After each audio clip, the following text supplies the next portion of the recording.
Dr. Lin Chi was having a very bad day. Then again, he'd been having this bad day for the last 13,453 times. He leaned back in his rickety chair, its plastic creaking under his weight, and took a long, tired sip from his cup of coffee. The liquid was lukewarm, the same color as the walls of his cluttered laboratory. A lab that had, over time, become less of a place of discovery and more of a prison, one in which he was both the prisoner and the only one who could see the bars. Lin stared at the screen in front of him, but the numbers and equations flickered, forming and reforming in a chaotic dance that made his brain ache. Time had become a strange, endless blur of resets, loops, and pointless repetition. The virus, oh, the damned virus, had thrown the world into an endless cycle, and the worst part was that no one else remembered except for him. He could still recall, in painful detail, the first time it happened, the day the world broke, when everything collapsed into that first glitch in reality. He had been working late on a new quantum theory at the university, a theory about time and consciousness. He was onto something big. At least, he had been. The problem was that, just as he was about to finish the formula that would revolutionize everything, the virus had struck. It had come like a bolt from nowhere, a quantum virus. It didn't destroy technology or kill people in the traditional sense. No, it did something far worse. It wiped memories, resets the fabric of reality itself, and sent the world spiraling back to the same moment every time it triggered. Each new outbreak of the virus was like a restart button for the universe, sending the clock ticking back to the same moment and erasing the memories of everyone who lived through it. Everyone, except Lin. He was the only one who remembered. The only one who knew that this was the 13,453rd version of the day.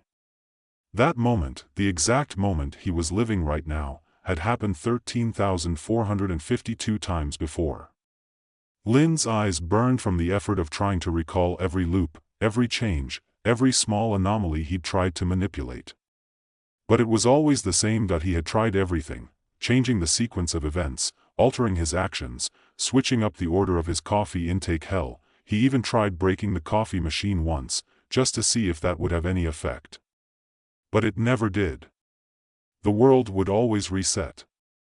Always. At least Tao didn't seem to notice. The door to the lab creaked open, and Lin glanced up to see his assistant standing there, wearing a perpetual grin on his face. "Good morning, Dr. Lin," Tao said cheerfully, holding a clipboard in his hands and looking way too happy for the reality Lin was living in. Lin sighed and rubbed his temples. "Morning, Tao." For the millionth time. Tao cocked his head, blinking at him. "What do you mean? It's a brand new day. You didn't drink your coffee yet, did you? I swear, you're worse than the machine sometimes." He placed the clipboard down on Lin's desk. "Anyway, everything looks good for the quantum retrocollider tests at 3 p.m. today. You're ready, right?" Lin stared at him.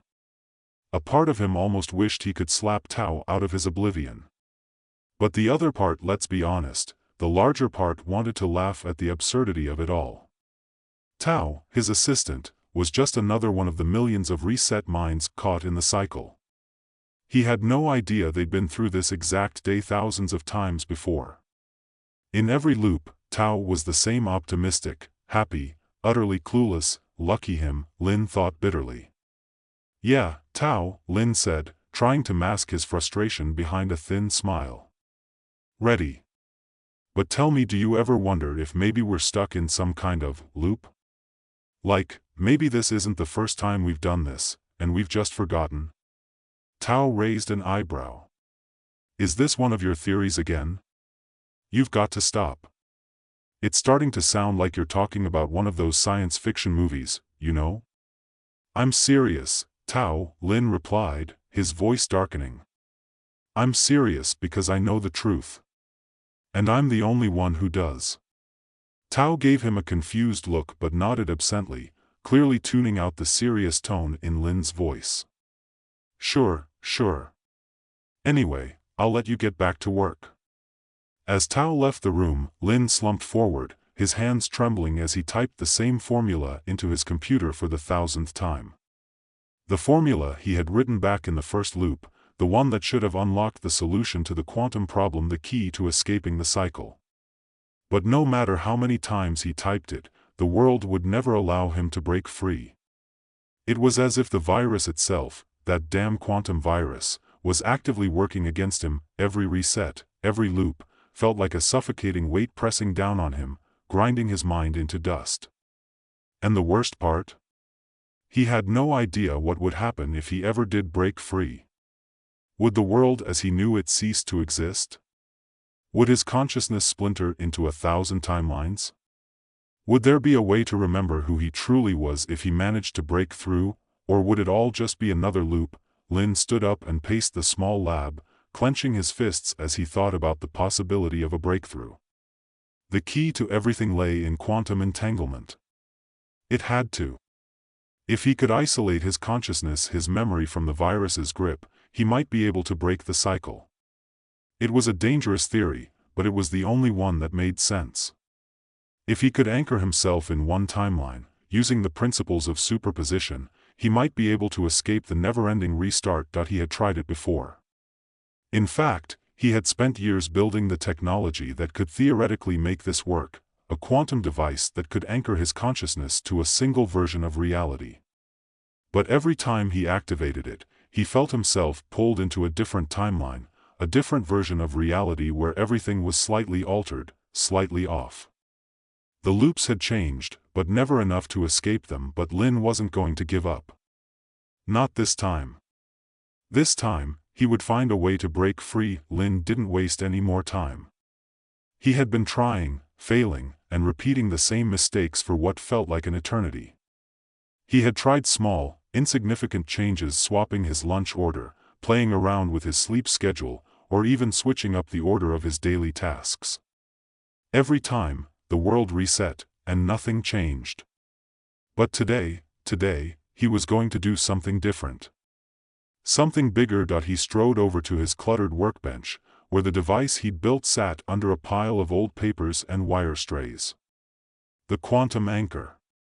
He'd been working on it for years of theorizing, testing, and failing. It was supposed to be a tool for stability, a way to lock his consciousness into one timeline, one version of reality. But now, with the virus ramping up again, he had no choice but to try it again. He had no choice but to risk it all. Lin glanced at the clock on the wall. The seconds dragged by in a slow, rhythmic beat, each tick a reminder of how time no longer behaved like time. He had no idea whether it was morning or afternoon anymore, or if it even mattered.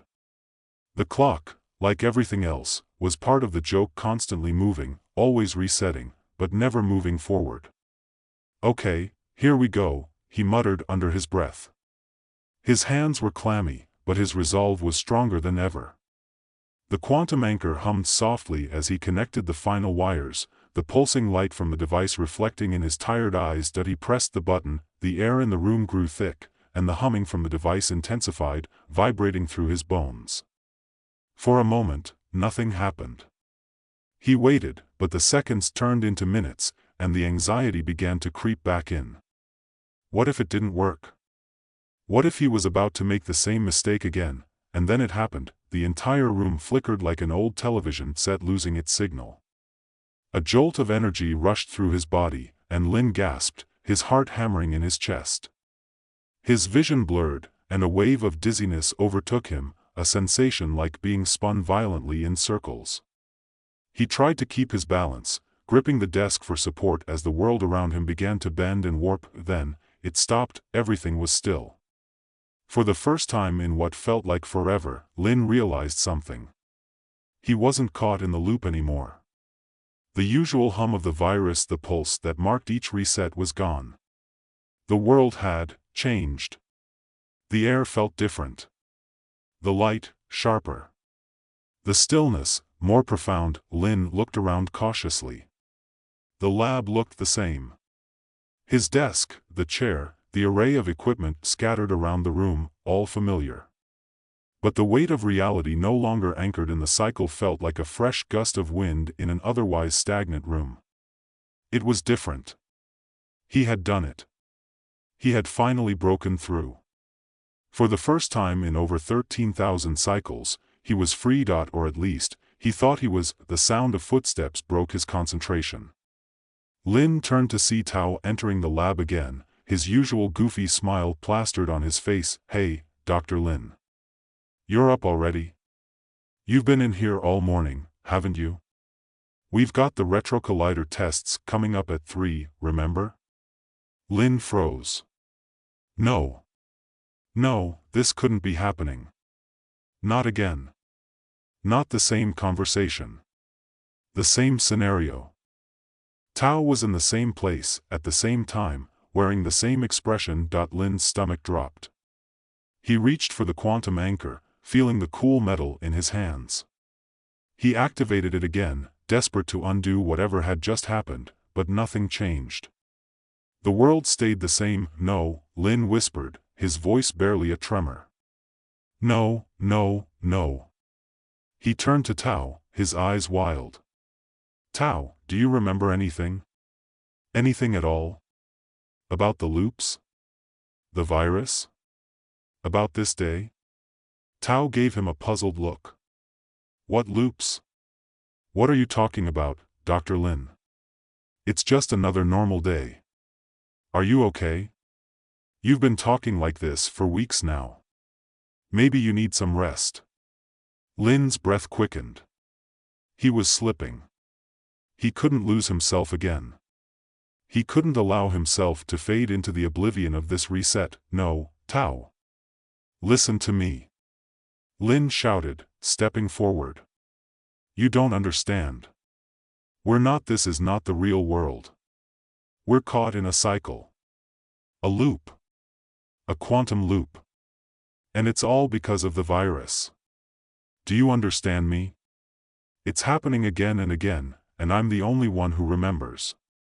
I'm the only one who can see it." His voice cracked with frustration. Tao recoiled slightly, but his expression remained unchanged. He tilted his head, eyebrows furrowed with confusion. "Dr. Lin, you're really starting to scare me. Maybe we should get someone to..." But Lin wasn't listening anymore. He rushed to the computer and started typing furiously, his fingers flying over the keys as he tried to bring up the files he'd spent so long creating, files that detailed the virus, its origins, the way it manipulated timelines. But the screen remained stubbornly blank. Every document, every trace of the virus, had vanished. The quantum anchor's brief success had erased them all, as if they had never existed. Lin slammed his fist on the desk, a surge of panic rising in his chest. His pulse raced, and his mind began to fracture again. The more he tried to hold on to his grip on reality, the more it slipped through his fingers. He spun toward Tao, who had stepped back, nervously eyeing him from the doorway. "No, no, no, this isn't happening again," Lin shouted, pushing past Tao toward the door. But when he opened it, he was met with an entirely new scene. The hallway outside was unfamiliar, distantly familiar, but altered. The walls were a different shade of beige, the floors a shade too polished, the posters on the walls were outdated, too old to match the current year. He had seen this before, but not in this form, not like this. "Lin." Tao's voice echoed from behind him, the only sound in the eerie silence. Lin turned around slowly, his heart hammering. The hallway stretched on in front of him, longer than it had ever been before. This wasn't a regular reset, this wasn't part of the normal pattern. Something had changed, something had fractured. He stepped forward, feeling the walls press in on him as the sense of wrongness gripped his chest. This wasn't right. The loop was supposed to start over, not shift.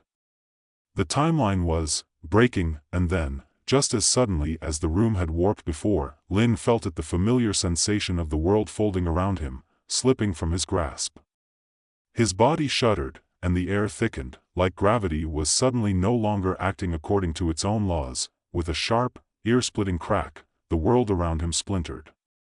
Lin screamed as he was sucked into the black void of the unknown, his mind thrown into a whirlwind of shifting realities, each one a jagged shard of memory, a broken thread of time. The sensation of being pulled into nothingness lasted only a fraction of a second, but it felt like an eternity.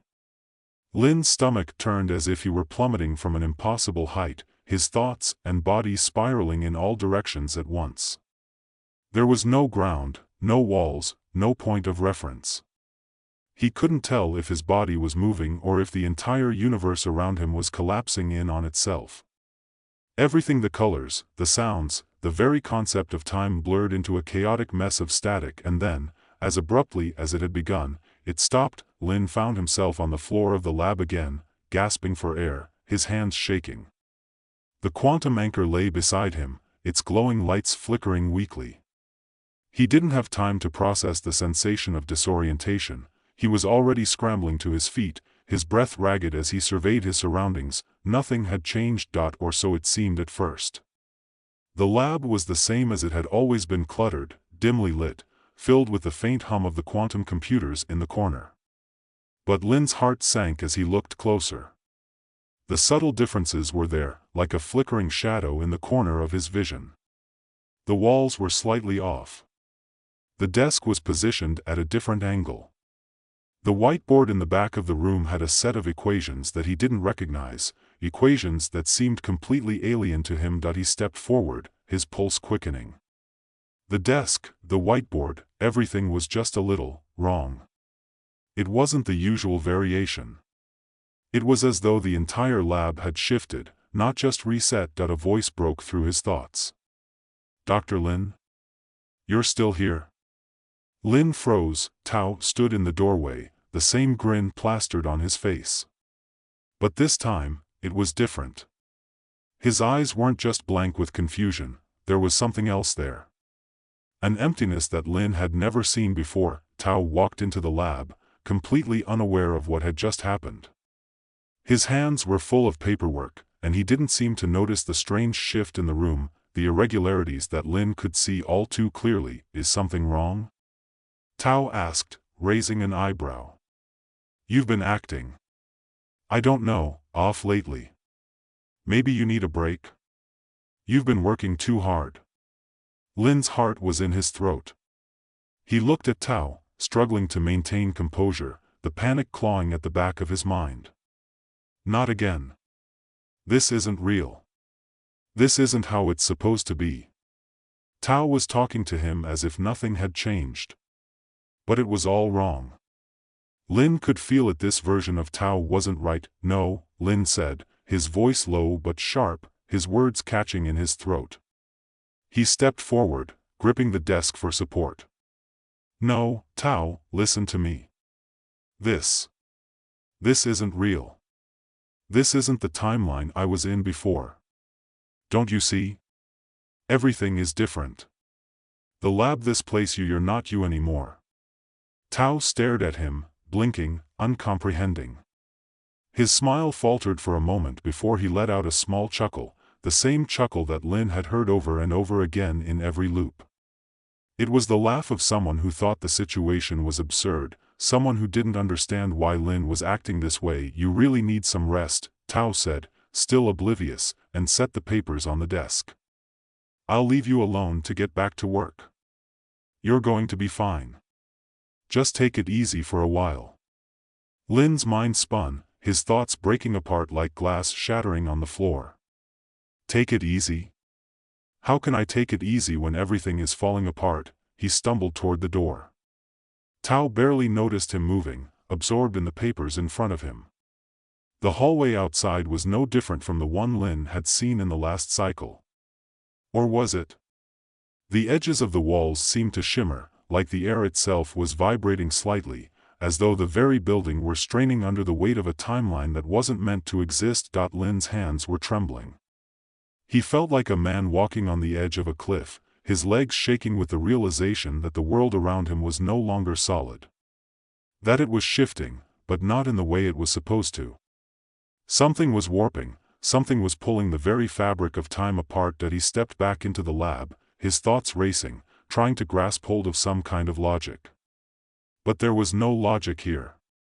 He was caught in something far worse than a simple loop. He wasn't just repeating time. The timelines themselves were fracturing, splitting, breaking, unraveling at the seams. The device, the quantum anchor, was still on the floor where he had dropped it. He hadn't meant to activate it again, not like this. But now, with the reality warping in front of him, it was his only hope. If he could just hold on to one timeline, one stable version of the world, he reached for the device and connected it once more. His fingers brushed against the cool metal, the familiar hum filling the air. This time, though, it wasn't the soft pulse he had felt before. It was erratic, chaotic, like a heartbeat that had lost its rhythm. The device buzzed louder, its light flickering, not in the usual pattern of time resetting, but in jagged, uneven bursts. Lin activated it, and this time, the reaction was immediate. The world around him seemed to collapse, not in a neat, orderly fashion, but in a jumbled, violent way, like pieces of a shattered mirror twisting in mid-air, each fragment reflecting a different reality. Lin staggered back, his breath coming in ragged gasps, his mind too overwhelmed to process what was happening. He looked up, and for a split second, everything stopped. The lab. Tao. The very air. It all froze in place, and then it snapped back into motion, like the entire timeline had been restarted, but this time with something else, a deep, resonating shift that rattled his bones. Tao was still standing in the lab, but now, he was different. His face was the same, his body the same, but something about him had changed. His eyes were darker, older, filled with a knowledge that shouldn't have been there. His expression was no longer confused or light-hearted. It was calculating. Tao. Lin whispered, his voice trembling. What's happening? What's going on? Tao looked at him, a small smile creeping onto his lips. It wasn't the smile of someone who was oblivious. It wasn't the smile of the Tao Lin knew. This was something colder. Something more knowing. You really don't understand, do you? Tao said, his voice now carrying a hint of something almost mocking. You've been trying to fix it all this time. But you're just another part of the cycle. Another piece of the machine. You think you can escape? You think you can break through the virus? No, Lin. You're caught in it. You always have been. Lin's heart skipped a beat. No. No, you're wrong. I can fix this. I have to. Tao took a slow step toward him, his eyes never leaving Lin's. Fix it? Tao's voice dropped lower, almost as if he were savoring the words. There's nothing to fix. This is what's always been. You're the anomaly here. Not the virus. You. And now, you're seeing it for what it really is. Lin's mind reeled. His hands were shaking, his breath coming faster. It was impossible. Tao couldn't know. Tao couldn't be part of it. But he was. Suddenly, the truth hit him with the force of a freight train. The virus wasn't just some external force. The virus was a mechanism, a tool created to control time, to rewrite history. But what Lin hadn't realized, what he hadn't wanted to realize, was that he was part of the mechanism. He had never been immune. He had never been outside of the virus. He had been built into the very fabric of the loop. This wasn't about breaking the cycle. This wasn't about escaping time, this was about accepting it.